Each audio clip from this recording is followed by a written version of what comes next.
સુરત શહેરના કતારગામ ડભોલી 4 રસ્તા પાસે આવેલા બીએપીએસ હરિદર્શન સંસ્કારધામ મૂર્તિ પ્રતિષ્ઠા મહોત્સવ લઈને કાર્યક્રમ યોજાયા હતા, જેમાં વિવિધ માહિતીઓ અપાઈ હતી અને નગર ચર્ચાએ પણ લોકો નીકળ્યા હતા. કતારગામ ડભોલી 4 રસ્તા પાસે બીએપીએસ હરિદર્શન સંસ્કારધામ મૂર્તિ પ્રતિષ્ઠા પ્રગટ બ્રહ્મસ્વરૂપ મહંત સ્વામી મહારાજની પ્રેરક ઉપસ્થિતિમાં થનાર છે. આ મૂર્તિ પ્રતિષ્ઠા નિમિત્તે અનેકવિધ કાર્યક્રમો યોજાયા હતા, તો ત્રિદિવસીય પારાયણનું આયોજન કરાયું હતું. વક્તા તરીકે પૂજ્ય પ્રભુચરણ સ્વામી હાજર રહેવા પામ્યા હતા. તો મંદિર દ્વારા જણાવાયું હતું કે હજારો વર્ષોથી મનુષ્ય એક સુખ, શાંતિ અને સમૃદ્ધિ શોધવા ઘણા પ્રયત્નો કર્યા છે, પરંતુ હજુ શાશ્વત સમૃદ્ધિ સુધી મનુષ્ય પહોંચ્યો નથી. સમૃદ્ધિ પામવા માટે એક એવો રાજમાર્ગ છે કે રાજમાર્ગ શાશ્વત પણ છે અને 100% સમૃદ્ધિ અપાવે તેવો છે. આ રાજમાર્ગ એટલે મંદિર. મંદિર એ માત્ર સ્મારક નથી, પરંતુ સંસ્થાને સમૃદ્ધ કરનારા એક પાઠશાળા છે. મંદિરની આવશ્યકતા સમજાવતી સુંદર ત્રિદિવસીય પારાયણ હતી. તો મૂર્તિ પ્રતિષ્ઠા નિમિત્તે એક દિવ્ય અને ભવ્ય યજ્ઞનું આયોજન કરવામાં આવ્યું હતું. મારું નામ સાધુ પ્રભુચરણદાસ છે.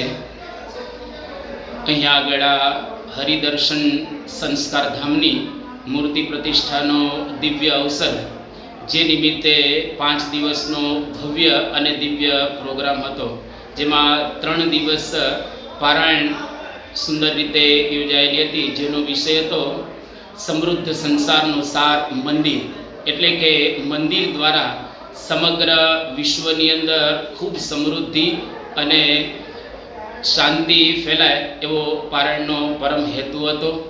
ત્યાર પછી વિશ્વ શાંતિ મહાયાગ, જેના દ્વારા સમગ્ર વિશ્વની અંદર શાંતિ પ્રસરે એવી એક ભાવનાથી આજે સવારે આ વિશ્વ શાંતિ મહાયાગનો પ્રારંભ કર્યો અને બપોરે એની પૂર્ણાહુતિ હતી.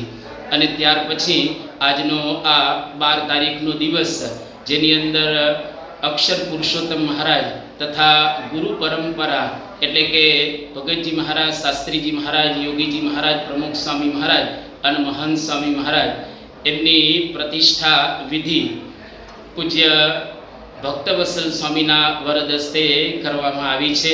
ખૂબ ધામધૂમપૂર્વક આ પ્રતિષ્ઠાનો ઉત્સવ યોજાયો, જેમાં હજારો હરિભક્તોએ લાભ લીધો.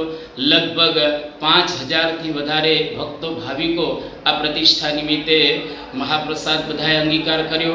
પરમ પૂજ્ય પ્રમુખ સ્વામી મહારાજ એમનો એક દિવ્ય સંદેશ કે મનને સ્થિર કરે એને મંદિર કહેવાય. જ્યાં આગળ આપણને ઉચ્ચ જીવનની પ્રેરણા પ્રાપ્ત થાય એ મંદિર, જેના દ્વારા સમાજનો ઉત્કર્ષ થાય એ મંદિર, જ્યાંથી આપણને ચારિત્રના પાઠ પ્રાપ્ત થાય એ મંદિર, અને મંદિર દ્વારા આપણા જીવનની અંદર શ્રદ્ધા અને ભક્તિ વિશેષ કરીને દ્રઢ થાય. તો પરમ પૂજ્ય સ્વામી બાપા એવું કહેતા હતા કે બાલ બાલિકા, કિશોર કિશોરી, યુવક યુવતી, મહિલા અને હરિભક્તોને અહીંયા આગળથી દિવ્ય જીવન જીવવાના ખૂબ સુંદર પાઠો પ્રાપ્ત થશે.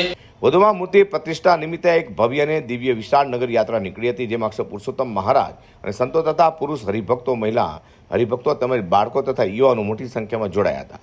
અઝર કુર્સી સાથે પ્રકાશવાળા.